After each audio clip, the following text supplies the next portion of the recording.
Ang wikang Pilipino. Wikang Pilipino ay ating mahalin. Ito ang sagisag nitong bansa natin. Binubuklod nito ang ating damdamin, ang ating isipan at mga layunin.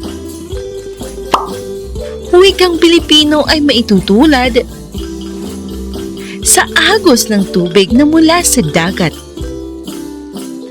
Kahimaan at ito'y sagkahan ng tabag, pilit maglalagos, hahanap ng butas. Oo, pagkat ito'y nauunawaan ng wikang pambansa sa bayay ituro. 32 taong sinapuso ng bata, matanda, lalo na ng guro.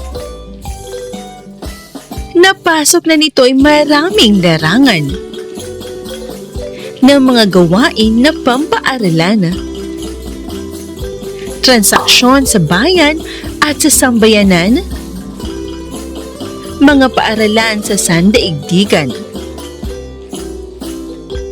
Wikang Pilipino ay dapat ipagtanggol, lalo't iisiping dito'y ginugugol ang maraming hirap sa lapit panahon ng pamahalaan at ng masa ngayon. Wikang Pilipino, ikaw ay mabuhay. Itataguyod ka sa lahat ng araw.